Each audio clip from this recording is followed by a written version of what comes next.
Isabelle Maréchal. Hey, bonjour tout le monde. J'espère que vous allez bien. Salut Olivier. Salut. On voulait faire un petit suivi des grands dossiers qui nous occupent cette semaine, c'est-à-dire les nids de poules. Et je vous avais raconté que j'en avais dénoncé un. Tu dénonces ton nid de poule. Et bref, quelques jours plus tard, effectivement, ça a fini par être bouché. Vous savez que vous ne pouvez pas appeler le 311 et dire il y a plusieurs nids de poules. Vous pouvez en dénoncer qu'un seul à la fois. C'est fait de même. Que ce soit plus précis ou plus facile? Je sais pas, parce qu'il en gère un à la fois. Bon, okay. Écoute, je n'ai pas la réponse à cette question, mais c'est une très bonne question, Olivier. Pourquoi pas plus qu'un? Mais c'est un à la fois. C'est comme ça. C'est comme chez le médecin. Tu as un problème de santé, tu n'en as pas trois. Mais bref, écoute, ce matin, puis je voulais vraiment... Je me suis arrêtée sur la chaussée, puis je me suis dit, c'est pas possible. Tu sais, tu sacs dans ton auto. T'es rendu que tu sacs dans ton auto, tu dis, ça se peut pas. Il en bouge 2, il y en a 4 qui sortent. Et là, tout près évidemment, on a beaucoup parlé de Notre-Dame.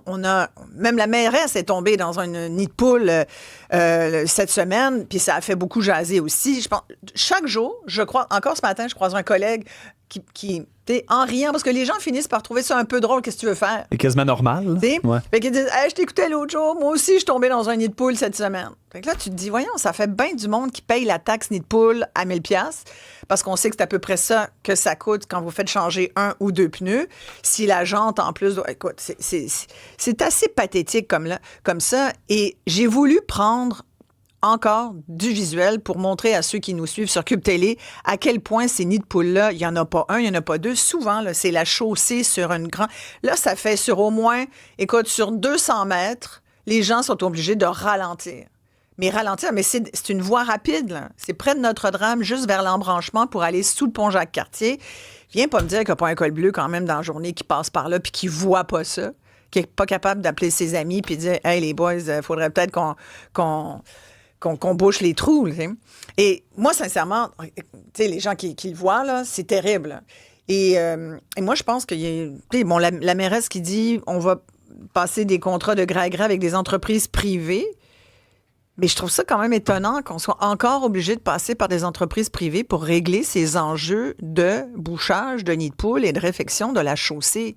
Je vous rappelle que là, c'est une artère principale là, que tu parles quasiment. Sincèrement, ouais. Écoute, on n'est pas dans des petites rues peu passantes. Là. Il y a du gros trafic. Là. Et en tout cas, bien découragée. Puis là, j'arrive à la maison et depuis lundi, il faut que je vous raconte ça. Pas eu le temps de vous le dire depuis lundi, mais je me suis dit, ils vont finir par le colmater, ce problème-là. Imaginez-vous donc qu'il y a une conduite d'aqueduc qui a explosé lundi dans mon quartier, au coin de ma rue. Ce qui fait que depuis lundi, ma rue est barrée. Je suis obligée de faire tout un immense détour là, dans le quartier pour finalement avoir... Il y a quelqu'un qui écrit, là, qui dit « Appelle 50 fois, dénonce un nid de poule à chaque appel. » C'est vraiment, franchement... 50 nids de poule, 50 appels. Ben oui, franchement. Ouais. Voir si on a le temps de faire ça. Déjà que c'est quand même pas mal. Là. Et là, quelqu'un d'autre qui dit « Voyons, Isabelle, est-ce que les cols bleus peuvent prendre ce genre d'initiative pour vrai? » Justement, j'ai parlé d'un col bleu aujourd'hui. Parce que là, depuis lundi, mon affaire, ça coulait. Là, la conduite qui a explosé... Vieille conduite, ça explose. On a déjà vu le geyser au centre-ville de Montréal parce que c'est des conduites qui sont à refaire. T'sais. Et là, on le voit bien, là. Écoute, c'est une mare d'eau là, qui, depuis lundi, coule. Il y avait des comptes gelés cette semaine. C'était de toute beauté. Et là, j'ai vu au moins aujourd'hui un humain. De toute la semaine, là, on est jeudi, depuis lundi. J'avais vu un humain aujourd'hui pour la première fois. Je n'ai pas vu un chat de la semaine. Ça a coulé, là. Ça fait 4 jours que ça coule, 24 heures sur 24. Là, aujourd'hui, j'ai parlé à un col bleu. J'ai dit, c'est quoi le problème? Il m'a dit, conduite qui a explosé. J'ai dit, mais comment ça se fait? Ben, il dit là, comment ça se fait que ça coule depuis 4 jours puis que ça barre la route? Puis, ouais, mais c'est parce que là, la pièce qu'il fallait, le bout de tuyau qui a remplacé, on ne l'avait pas en stock. Fait qu'il fallait la commander. J'ai dit, vous sérieux? La ville n'a pas des remplacements comme ça. Faut attendre des jours avant de se faire livrer. Alors qu'on sait que nos conduits sont extrêmement il me semble déchus. Que tu prévois un petit peu, que ça se peut que l'hiver, avec les conduites d'égout qu'on a, c'est pas la première fois que ça arrive. Là, ça arrive chaque hiver. Dans beaucoup de quartiers de Montréal, des conduites explosent. T'as pas de bout de tuyau pour remplacer. Là. Tu t'es pas dit, il faudrait peut-être qu'on en commande une coupe au cas. Écoute, moi, ça me dépasse, Olivier. Sincèrement, ça me dépasse. Et je suis sûre que dans vos quartiers, vous avez ce genre d'anecdotes aussi. Si c'est le cas, n'hésitez pas à me les envoyer. Ça fait du bien de sortir le méchant. 1-877-827-2346. 187 Cube Radio. On a aussi par courriel, il ne faut pas oublier ça, studio@cuberadio.ca. Est-ce que vous, là, vous avez vu ça, certains conduits, je sais pas moi, d'égout, de l'eau qui a explosé, des trucs qui niaisent en bon français dans votre coin? Avez-vous payé la taxe des poules? Oui, c'est ça. Mais tu sais, tout ça, ça me faisait réfléchir beaucoup sur tout le programme d'infrastructure du Québec, sur le déficit du Québec qui apparemment, ça devrait être autour de 11 milliards. Le chiffre de 11 milliards est beaucoup dans nos têtes en ce moment parce que c'est les coûts du troisième lien à Québec. Puis on va y revenir tout à l'heure avec un groupe qui s'y oppose vraiment. Il y a même une pétition qui est toujours en cours, là, des gens qui s'opposent à ce projet qui est en train de diviser la CAQ, visiblement, parce que Bernard Drinville, lui, il est convaincu qu'il faut le faire, que les gens de Québec et de Lévis le méritent. Il y a même une députée qui a dit « Les gens le veulent, on va leur donner ». Bien, c'est pas un don, c'est les citoyens qui vont payer ce 11 milliards. Et je faisais le lien avec la réfection, le projet de réfection de l'hôpital Maisonneuve-Rosemont. Puis je veux vraiment qu'on en parle avec nos invités et je veux votre avis là-dessus aussi. J'ai l'impression que des fois, on se trompe de priorité. Tu sais, si tu demandes aux citoyens, d'après vous, qu'est-ce qui est prioritaire? Est-ce que c'est de vraiment mener à terme, comme il faut, comme il se doit, un projet d'hôpital qu'on promet depuis au moins, 2026, depuis au moins 8 ans, si c'est pas plus? Un hôpital qui sert, oui, aux gens de l'Est de Montréal, mais pas que seulement. Il y a des gens qui viennent de partout au Québec parce que c'est un hôpital qui a des spécialités reconnues. Ou bien, c'est important, au contraire, de mettre 11 milliards dans un troisième lien, même si tout le monde à Lévis dit qu'effectivement, c'est une ville qui explose économiquement puis que ça prend au moins une nouvelle voie. Sans doute. Puis j'aimerais ça vous entendre là-dessus. Avez-vous l'impression qu'on gère bien les priorités? Puis vous, 11 milliards, là, dans un troisième lien. Êtes-vous d'accord avec ça? Et qu'est-ce que vous pensez de la gestion de l'hôpital Maisonneuve-Rosemont? On va en discuter avec le docteur Marc Brosseau. Il est pneumologue intensiviste à Maisonneuve-Rosemont. Il est président du Conseil des médecins, dentistes, pharmaciens et sages-femmes du CIUS de l'Est de l'île de Montréal. Merci beaucoup, docteur Brosseau, d'être là. Avec vous, votre collègue intensiviste, chef des soins intensifs à Maisonneuve-Rosemont, docteur François Marquis. Merci d'être là, François. Votre première réaction à tous les deux, là, parce que là, on l'a vu, il y a le député Pascal Paradis du PQ qui a déposé en début de semaine une motion à l'Assemblée nationale pour dire au gouvernement de s'engager à inscrire tout le projet de reconstruction de l'hôpital Maisonneuve-Rosemont dans la section en réalisation du prochain plan québécois des infrastructures, ce qu'on appelle le PQI. Et la CAQ a refusé de s'engager. Donc là, évidemment, vous, ça fait déjà quelques jours que vous le dites. Ça nous inquiète. Rappelez-nous, docteur Brosseau, pourquoi ça vous inquiète? Bien, je pense, vous l'avez bien dit, là, c'est un enjeu de priorisation. Puis l'hôpital Maisonneuve-Rosemont, ça sert une grande population de 500 000, puis pas juste l'Est de Montréal, Laval, Repentigny, la Rive-Sud, puis on a des gens d'expertise comme la greffe rénale qui viennent d'Abitibi. Puis pour des conditions critiques où est-ce qu'il n'y a pas de marge de manœuvre, il n'y aura pas un autre hôpital qui peut remplacer s'il y a un problème majeur. Puis des problèmes majeurs, il y en a sur une base régulière à l'hôpital Maisonneuve-Rosemont. On a des problèmes avec nos ascenseurs qui déplacent des patients critiques, des femmes pour des césariennes d'urgence. Nos chambres sont pas ventilées. Il y a plusieurs patients par chambre. Ça fait des éclosions à chaque saison de grippe. Des gens qui rentrent pour une chirurgie, qui attrapent la grippe à l'hôpital, qui ont des conséquences de ça parfois très graves, très sérieuses.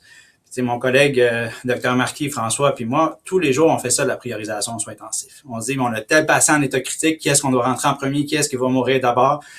Puis on ne comprend pas l'exercice de priorisation au niveau des infrastructures qui se fait actuellement, parce que, comme vous le dites, moi, j'aimerais qu'on m'explique pourquoi le projet le plus prioritaire au Québec au niveau des infrastructures, c'est pas l'hôpital Maisonneuve-Rosemont pour toutes les raisons qu'on vient de dire. Je ne comprends pas. Puis on n'est pas seul à dire. Il y a l'Ordre des ingénieurs qui a publié un rapport. Le Collège des médecins était sorti aussi là-dessus plus tôt cette année. Donc, cette priorisation-là, on ne la comprend pas. On aimerait ça avoir plus d'explications justement pour ceux qui veulent devenir les prochains premiers ministres du Québec parce que ça a un impact majeur. On le vit au quotidien. Moi, j'ai déjà formé justement des résidents qui allaient à Lévis parce qu'on forme des médecins qui vont partout au Québec. Puis, c'est même rendu un running gag avec un des résidents qui venait de Lévis avec qui je m'entendais bien. Il disait, vous aurez votre hôpital quand on aura notre pont. on fait des blagues comme ça, mais plus qui vous a dit sérieusement, ça? concrètement. Attendez, Ben, qui vous un a des dit amis ça? qui travaillait, c'était une blague, Ok. on s'entend. Mais tu sais, j'ai des amis qui habitent à Québec puis qui habitent à Lévis. Tu sais, c'est pas, faut pas mettre ça comme une région comme un autre. C'est pas un match canadien-nordique. Même mes amis qui viennent de Lévis, quand on leur explique dans quelles conditions de travail, ils sont comme, ça n'a pas de bon sens. Puis je pense il y a probablement un besoin pour un troisième lien, en effet. Moi, je suis pas un expert là-dedans du tout, je le prétends pas. Mais quand on regarde au niveau des priorités, je pense que le projet le prioritaire au niveau des infrastructures au Québec, ça doit être l'hôpital Maisonneuve-Rosemont, puis même probablement d'autres hôpitaux aussi. Mais ça, c'est justement aux décideurs de regarder ça puis de nous expliquer leur processus de décision, je pense. Mais François Marquis, pourquoi ça ne l'est pas prioritaire aux yeux du gouvernement de la CAQ? Ben, c'est une excellente question parce que dans ma tête, ça l'était. Combien de fois on s'est fait dire non, c'est réglé, Maisonneuve-Rosemont, inquiétez-vous pas, votre argent est là, on fait juste faire la procédure, ça va être inscrit au PQI, ne vous inquiétez pas. Le nombre de fois que j'ai entendu le ne vous inquiétez pas, tout va bien. Et là, soudainement, alors que c'est le temps de se commettre et que théoriquement, là, tout le monde était d'accord, on avait juste besoin de dire bien oui, on est rendu là. Oh, tout d'un coup, on n'est pas prêt à signer. Moi, ça allume énormément de drapeaux rouges. Puis mon collègue, le Dr. Brossoul, l'a très, très, très bien dit. La question, c'est pas d'être pour ou contre le troisième lien ou contre Maisonneuve. C'est une question d'urgence, de priorité. On a un projet qui va aider directement, là, maintenant, 10% de la population du Québec répartie sur pas mal tout le territoire, bien sûr concentré couronne, Rive-Nord, Rive-Sud, Est de l'île, mais partout pour le Québec. Un projet qui est prêt, un projet que on était donc contents, le ministre, de venir montrer que les pépines étaient finalement sur le terrain. Il avait fallu quand même. Projet. Oui. Mais François, je rappelle quand même, on s'en souvient, il n'y a pas si longtemps, il avait quand même fallu y tordre un bras à Christian Dubé là, pour que la pépine elle soit sur le terrain. Là. T'sais, il voulait pas. Là, mais rendu là, théoriquement, fallait plus qu'on s'inquiète, c'était la preuve que tout était réglé. Alors, j'aimerais ça ne pas m'inquiéter présentement et qu'on fasse juste dire bien sûr et nous l'inscrivons au PQI. Et là, je rajouterais qu'il faudrait l'inscrire au PQI. Il faudrait le rajouter au plan québécois des infrastructures en entier. Parce que ça, c'est une inquiétude qu'on a surtout après la motion là, du Parti québécois qui a été approuvée en passant par toutes les partis d'opposition, là, d'après ce qu'on me dit. C'est que c'est vraiment presque une majorité du Québec là, qui est en faveur de ce projet-là. Faut être prudent que, justement, faut que tout le projet soit au plan québécois des infrastructures pour s'assurer que la qualité finale de l'hôpital en bout de ligne sera pas coupée. Que ce sera pas un hôpital à rabais, que ce sera un hôpital qui va être capable d'offrir les mêmes services qu'on offre actuellement, les mêmes services de spécialité. Parce que de faire le projet par phase, ça implique nécessairement des coupures dans les phases finales. On va le retarder, ça va coûter plus cher. Puis il y a déjà des demandes à l'interne de regarder qu'est-ce qui peut être optimisé, où est-ce qu'on entend vraiment des coupures. Puis ça nous inquiète beaucoup aussi. C'est pas suffisant de dire que le projet... Oui, les coupures de quelle heure? On s'informe de près. C'est sûr que c'est pas nous qui gèrent le projet, mais quand je pose des questions pour savoir où est-ce qu'on en est rendu, parce que justement, les rencontres de conception pour faire avancer le projet était sur pause, parce que les gens se font demander est-ce que c'est possible de réduire la taille des chambres? Est-ce que c'est possible de partager des toilettes? Est-ce que le stationnement creusé pourrait pas être mis à étager à l'extérieur, même pour les patients à mobilité réduite? Est-ce que les laboratoires pourraient plus spécialisés pour être envoyés à l'extérieur de l'hôpital? Ce sont toutes des choses qu'on espère que c'est seulement un processus de consultation là, qui va, la logique et l'expertise va être écoutée puis que ça va pas aller de l'avant. Mais juste ce processus-là d'aller-retour, ça retarde le projet puis ça risque de retarder encore plus puis d'engendrer des coûts supplémentaires. François? Et chaque retard nous coûte de l'argent. Parce qu'il faut comprendre que comme le projet n'est pas vraiment indexé, à chaque fois qu'on prend du retard en se posant des questions, est-ce qu'on devrait faire ci, est-ce qu'on devrait faire ça, est-ce qu'on repense les plans, ben en bout de ligne, ça amène des coupures. C'est que, par exemple, mettons qu'après moult revisiter, on est capable d'enlever, pour dire quelque chose, 100 millions sur le projet, mais on a perdu 100 millions qui sont donc nécessairement des ressources qu'on a enlevées, plus ce qu'on a perdu en temps qu'on a entendu. Et ça veut dire qu'on paye doublement. On comprend tout le monde qu'on veut bien dépenser l'argent, mais il y a des standards internationaux. Et quand on parle de mettre des toilettes à 2 ou à 3 patients, ça fait exactement partie du problème. Quand on parle de mettre des chambres plus petites, dans lesquelles le matériel rentre pas, ça fait partie du problème présent. Ça qui est pas de question. On devrait même pas se poser ces questions-là. Tu dis, ça se peut qu'il y ait du matériel qui rentre pas dans les chambres? Ben, c'est que présentement, on commence à se poser des questions. Est-ce qu'on met des chambres plus petites? Mais des chambres plus petites, là, moi, je peux dire aux soins intensifs que l'espace de plancher est calculé pas sur le luxe, mais sur la quantité d'appareils qu'on a besoin. C'est que si on réduit de 20% la grandeur d'une chambre de soins intensifs pour en glisser une de plus dans le même budget ou d'en enlever une, ça se peut que j'ai le même problème que j'ai présentement, c'est-à-dire des chambres trop petites pour le matériel que les patients ont besoin. Moi, je connais les soins. Ben oui. Mais non, mais c'est ça, là. Mais êtes-vous consultés tous les deux pour savoir, parce que ça va être votre environnement de travail, vous allez travailler là, les patients, vous allez les soigner, vous savez ce dont vous avez besoin, qu'est-ce qu'il vous faut en termes d'espace, en termes je dois dire on a un bel exemple avec le CHUM, les gens vantent le CHUM, c'est un bel hôpital et tout. On peut-tu dire, à Maisonneuve-Rosemont, il faudrait au moins que ça soit comme le CHUM, là? Non? François, puis Marc. Ça, effectivement, l'idée, là, c'est qu'il y a des standards qu'on veut suivre. Pour répondre à la question, oui, j'ai vu des plans très spécifiques de ce qu'allait devenir potentiellement l'unité de soins intensifs, où on a justement amené des améliorations. Il y avait une belle communication. Mais là, on est au-dessus, on est de loin au-dessus de ça. Là, on est en train de parler de revisiter des laboratoires puis des stationnements. Et c'est là que ça devient inquiétant, parce que ça, on n'a pas besoin de le refaire. Ça a déjà été optimisé. Ça fait plusieurs fois que ces questions-là ont été posées. Ça fait plusieurs fois qu'on a ramené le projet Maisonneuve-Rosemont à la version la plus maigre et la plus efficiente possible. Donc là, c'est le moment de se commettre, de dire oui pour le PQI au complet, le projet maintenant, parce que c'est ce que le Québec a besoin et on est prêt à démarrer.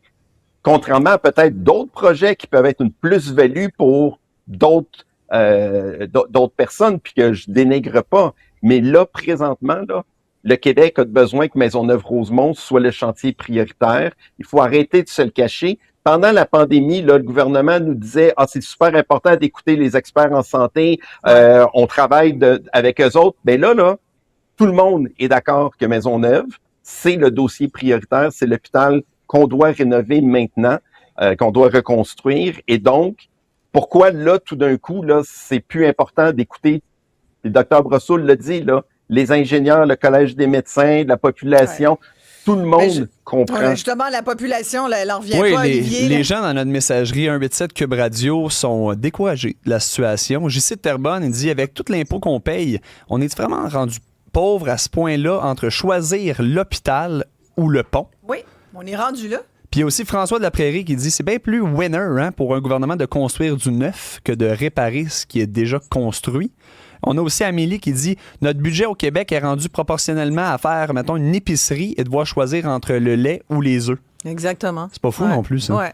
Puis il y a Linda qui dit peux-tu me dire, là, quelqu'un, où est passé tout l'argent des impôts des Québécois depuis 4 ans? Là? Jusqu'à maintenant, j'arrive pas à comprendre ce qui a été fait durant de ces années.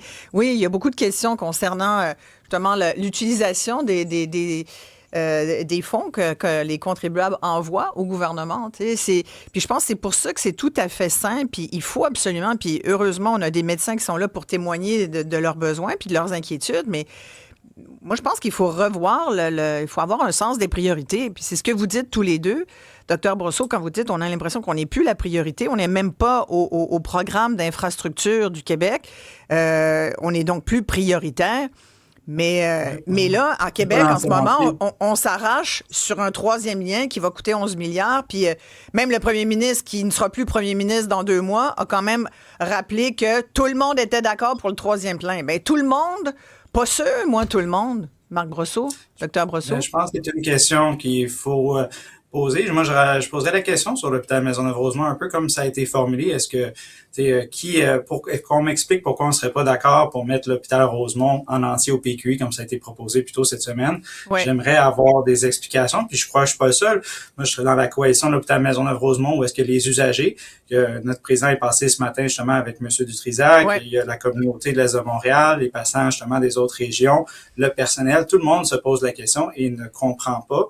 Ça m'inquiète sur le processus décisionnel ici, en termes de priorisation des urgences. Puis je pense que l'Ordre des ingénieurs a sonné l'alerte, le Collège des médecins aussi. Il faut qu'on regarde, il y a plusieurs besoins. Il y a même plusieurs hôpitaux aussi. Il n'y a pas juste l'hôpital Maisonneuve-Rosemont, mais objectivement, avec tous les problèmes qu'on a nommés, ça nous semble quand même le projet le plus prioritaire au Québec. Donc je pense qu'il faut poser la question à ceux qui vont nous diriger pour être capable d'avoir une opinion claire et nous faire notre idée sur avec quel processus décisionnel qu'on correspond le plus. Puis je pense que la raison pour laquelle il y a des réflexions en cours à Québec, c'est parce qu'il y a des éléments objectifs qui posent à réflexion qu'on vient de nommer, dont l'hôpital, puis d'autres problèmes d'infrastructure, qu'on est peut-être mieux de commencer à rénover nos acquis qui sont essentiels, parce que sinon, il va probablement falloir le faire en urgence avec un impact pour les patients. Et ça va coûter plus cher parce que, Dr. Marquis, vous le disiez aussi tout à l'heure, quand on regarde la ligne du temps de HMR, de l'hôpital Maisonneuve-Rosemont, puis du projet de modernisation de cet hôpital-là où vous travaillez tous les jours, en 2018, là, on parlait d'1,8 milliard. Après ça, en 21, on avait augmenté un petit peu le budget. On se disait 2,5 milliards. Là, on était à 2,5 milliards. Fait qu'en 3 ans, ça avait dépassé les 2 milliards. Là, après ça, en 2023, soudainement, 5 milliards. Là, on est à peu près là, autour du 5 milliards. Ça a peut-être bougé un peu, mais en tout cas, les derniers chiffres que j'ai trouvés, on était encore autour du 5 milliards. Fait que c'est 2 fois moins qu'un troisième lien. Puis c'est la même logique pour le troisième lien, là.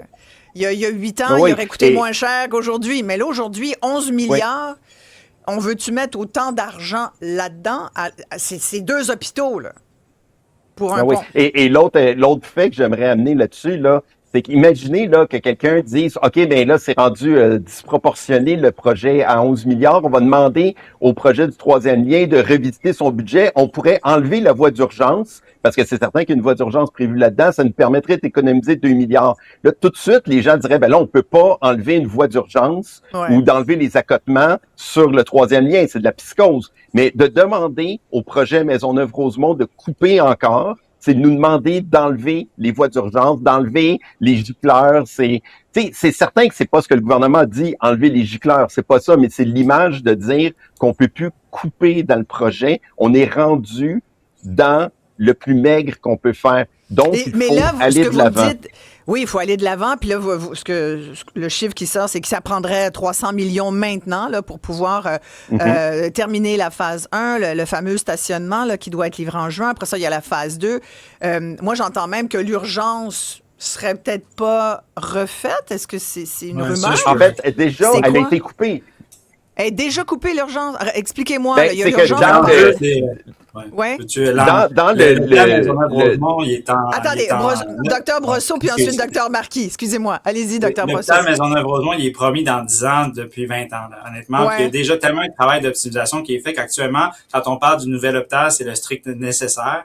C'est la tour des chambres d'hospitalisation, des soins intensifs, du bloc opératoire, mais non l'urgence, qui date d'environ une douzaine d'années, n'est pas prévue dans le nouvel hôpital qui va être livré dans 10 ans. Donc, l'urgence va être connectée, notre urgence d'à peu près 10 ans, mais elle va avoir les standards de 20 ans de retard dans le nouvel hôpital. Puis on a déjà des enjeux. Il y a eu des dégâts d'eau à l'urgence qui ont paru à la télé. Il y a aussi eu, dans la pandémie, des sections de l'urgence, c'est pas des chambres fermées. C'est des patients qui sont séparés par des rideaux encore. C'est sûr que c'est mieux que la tour Vétus, que les briques tombent puis qui est pas ventilé. Mais nos odontologues sont quand même très déçus que ce soit pas prévu dans le projet. Il y a d'autres aspects aussi. Il y a la clinique d'ophtalmo, le centre de cancérologie. Tout ça avait été optimisé il y a quelques années. Donc, on ne comprend pas qu'est-ce qu'ils veulent aller chercher de plus actuellement. Déjà, c'est le strict nécessaire qui est prévu. Docteur Marquis, vous avez vraiment eu comme mot d'ordre, là, ils veulent couper, puis on parlait de 15 % parce que partout dans l'appareil gouvernemental, le gouvernement a dit, bon, là, faut couper, puis c'est autour de 15 % mais couper dans un projet, 15 % ça me paraît énorme là, dans un projet de réfection d'hôpital. Ben, en fait, pour moi, c'est plus qu'énorme, c'est irréalisable. À un moment donné, on peut pas dire... faut avoir les moyens de construire selon des normes et offrir des services que la population a besoin. C'est pas un CLSC qu'on est en train de parler. On parle d'un hôpital universitaire affilié qui dessert plus que 10 % de la population du Québec. Donc, à quelque part, ça va coûter de l'argent et, comme Dr. Brosseau a dit, des choses qui étaient déjà à peu près impensables, comme de dire qu'on va continuer avec l'urgence qu'on a là. Je veux dire, l'effort de rationalisation a déjà été fait au maximum. Radio-oncologie va être gardée, l'urgence va être gardée, toutes ces choses-là qui étaient incluses dans les premières versions du projet ont déjà été élaguées. C'est qu'à partir de là, faut que les gens comprennent là, que ce projet-là, depuis des années, il a été pensé il a été élagué de tout ce qui pouvait être un semblant de surplus. Donc, on peut pas dire, je comprends là qu'il y a un ministre à quelque part qui dit pour être égal, 15% à tout le monde. Mais si ce travail-là a déjà été fait, à un moment donné, on peut pas aller en dessous d'un certain niveau et il y a des normes à respecter et la population doit s'attendre à avoir des soins de qualité et à être traitée dans un hôpital adéquat. Et là, couper plus dans le projet, c'est ça qu'on remet en question. Ouais. Vous en pensez Ouais, quoi, je docteur renchéris Marc? là-dessus Oui, parce que, docteur Brosseau, oui. même si c'est justement, là, il y avait le chiffre de 15% global qui a été évoqué, là, ce qu'on nous répond, c'est que ce ne sera pas 15%, mais il faut comprendre que même des coupures dans le projet actuel qui a déjà été diminué vont avoir un impact sur les patients puis sur l'offre de services futurs. Si on veut garder les spécialités qui servent tous les Québécois, la Rive-Sud, de Longueuil, de Laval, de l'Abitibi, des coupures, comme par exemple enlever un laboratoire spécialisé, ça se fait dans des plus petits hôpitaux. Mais Maisonneuve-Rosemont, c'est un hôpital majeur où il y a des experts qui ont été formés à travers le monde, qui servent tous les Québécois. Ça nous semble vraiment un compromis qui va affecter la qualité des soins aux patients d'aller dans cette direction-là. C'est vraiment un enjeu de priorisation ici. Puis vous disiez tout à l'heure, docteur Marquis, vous disiez 10% des Québécois passent par Maisonneuve-Rosemont, c'est ça? C'est quand même beaucoup de monde. Oui, absolument, parce que on a une population directe, parce qu'on a, contrairement à d'autres hôpitaux, on a la double vocation d'un hôpital local qui dessert vraiment là, un hôpital de proximité, mais aussi un centre régional, supra-régional, provincial et canadien. C'est certain que c'est pas la majorité de nos patients qui viennent d'ailleurs au Canada ou des régions plus éloignées de Montréal, mais il y en a quand même beaucoup. Hein? Si vous avez besoin de Maisonneuve-Rosemont pour un traitement en hématologie ou en oncologie, que vous soyez n'importe où sur le territoire du Québec, on va s'occuper de vous.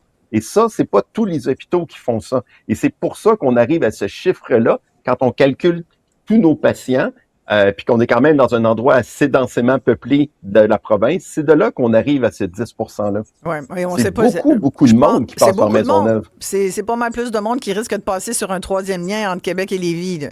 Merci beaucoup à tous les deux. Je sais que je tiens dans la main la lettre que vous avez envoyée, Dr Brosseau, au ministre des Finances, Éric Girard. Est-ce qu'il vous a répondu au moins? Merci. Oui, on a eu des rencontres comme avec la coalition. Puis justement, on continue à être comme je pense qu'on veut que le projet poursuive. Le budget est encore fluide. C'est sûr, c'est encore en travail. Puis même les rencontres qu'on a eues, ça nous a permis d'exprimer les besoins de l'hôpital Maisonneuve-Rosemont, puis d'insister vraiment sur l'urgence pour que ce soit entendu. Mais c'est sûr que quand on voit le rejet de la motion, même si le projet va de l'avant, on est inquiet qu'il y ait des coupures qui affectent la qualité des services aux citoyens en bout de ligne. C'est la raison pour laquelle on continue à se mobiliser. Merci beaucoup. Ben merci, puis on va essayer de vous supporter là-dedans. Docteur François Marquis, intensiviste, chef des soins intensifs à l'hôpital Maisonneuve-Rosemont.